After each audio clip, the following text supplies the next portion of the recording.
Hello, everybody. Hi, everybody. And welcome back to the Weird Science Comics YouTube channel, where I'm going to be going through a much-delayed #1, Eternals #1, written by Kieran Gillen and art by Assad Rebic. And I like the art a lot in this. It ends up having a very, classical, mythological feel that you would want from an Eternals deal. And I like the writing. Now, if you're watching this and you want to get some information about the past stuff with the Eternals, you want the Eternals explained fully, this is not the video you're looking for. What you are going to get from this Eternals #1 is me going through it as somebody who doesn't know much about the Eternals, somebody who is going into this like everybody else who is an Eternals fan to see if they can latch onto it and enjoy it. And I did. It took me a couple reading throughs, but I did enjoy it enough to keep going, especially with a surprise cliffhanger at the end. Surprise to me. But you start off in the Exclusion, where Icarus is brought back. He wakes up. I mean, they are eternal, so they don't die. But if you do stuff bad, you kind of get put away for a little bit. If you have excess deviation, you need to be corrected, and then you're brought back out in the Exclusion, where you do see a butt-naked Icarus kind of getting his bearings, talking to the narrator, who is the machine. One of the things in this, the machine narration and the machine that pretty much runs everything with the Eternals, kind of does break the fourth wall at points, and it did throw me out a little. Once I got used to it with multiple readings, I could go with it. It did throw me off a little bit at first, but, Icarus gets up and he is told that he needs to go and talk to Zurus, and Zurus is the head honcho. Zurus is the Alpha Eternal who wants Icarus to do something for him. There's somebody else in the Exclusion that needs to be freed, woken up, and that's Sprite.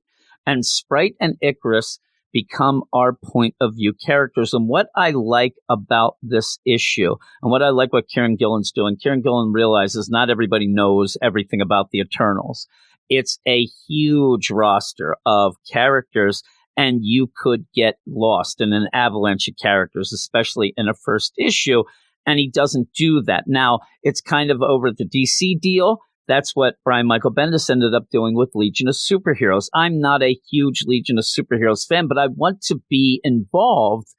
But once I started reading and there's 10 million characters just thrown at you, and you don't get the ins and outs of each character because there's not enough space, that's what throws me off. So I like what Kieran Gillen does here and centers on two characters, Icarus, and then another character that has been excluded, and that is Sprite. It's a young girl, Eternal, who ended up getting a little wacky at one point and tried and did kill a lot of Eternals, mainly because she is pissed off that she is always young. She's always a kid. It reminded me a bit of Kirsten Dunst in Diary of a Vampire. So you have that whole thing. And there's been a lot of other examples of that as well. But you have Icarus go and, get Sprite up. And then you end up having a little bit of a fight, a playful fight. Sprite's playing around.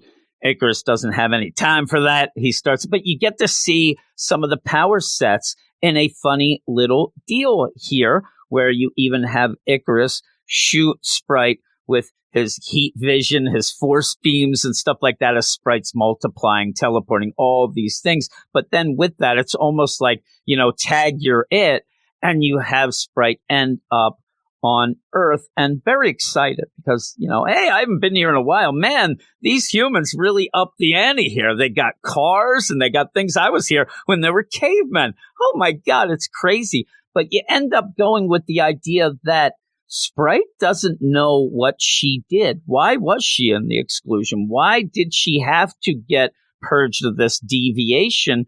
And Icarus tells her, well, you done messed up. You pretty much tried to destroy the machine to free yourself because you didn't want to be the eternal child. Now, this has caused a big, hoorah-rah here of Sprite and Icarus just showing up out of a portal, jumping around in Times Square, and that does attract the attention of Tony Stark. Iron Man comes down, basically says, you guys aren't going to ruin Earth again, are you? You ain't going to freak out again, are you?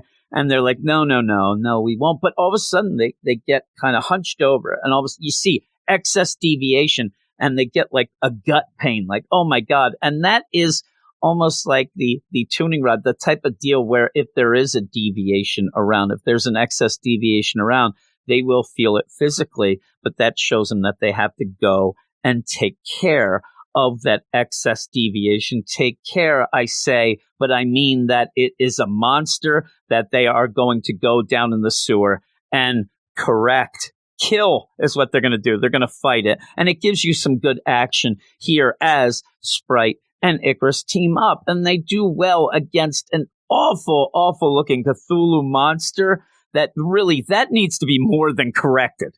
Holy moly, it is disgusting. There's teeth all over, tentacles, but it ends up, it's trying to eat or kill some guy, and they do go and attack it. You end up having Sprite take this guy aside as Icarus goes to town, and Icarus pretty powerful. I like Icarus. I like Sprite too. And as this goes on, Kieran Gillen's doing a good job of attaching you to these two characters. And since they are the point of view characters right now, it's a good thing. Well, they end up afterwards, they take care of this deviation, this monster, and then they have a little downtime. They go back up into Times Square. They're going to eat a hot dog. Sprite wants hot dogs, and Icarus is like, no, don't eat that hot dog. It's nonsense. You probably would like Thai food, but we don't have a lot of time. We got to go back. We got to go through this portal, and we're going to head to Olympia.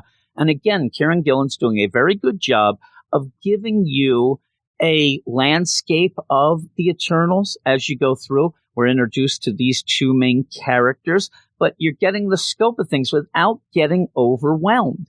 And you may be confused at first, but give it a couple read-throughs, at least two or whatever, and you're going to get the sense of it. But even as you go through, I don't think you'll be more maybe like, oh, I don't know a lot of that, but you're never going to feel overwhelmed. I didn't, at least, and I get overwhelmed very easily.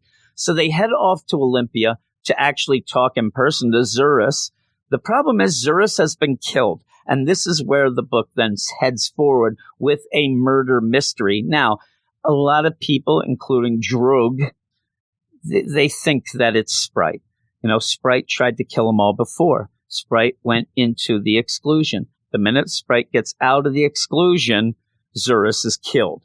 Now, with that, we followed Sprite since she came out of the exclusion with Icarus. So we know it's not her. It's well played to have us, the reader, know that it is not. There's no way it can be Sprite as far as we can tell.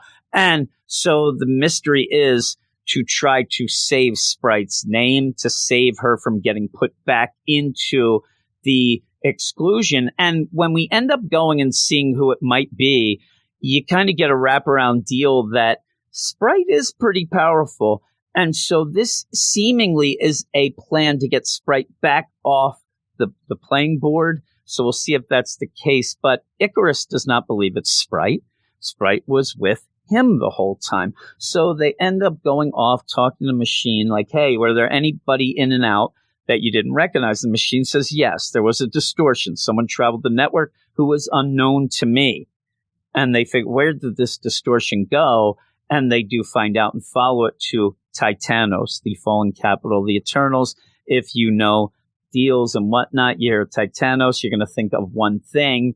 And that's what we get in a cliffhanger page that leads them to just waltz right up to Thanos.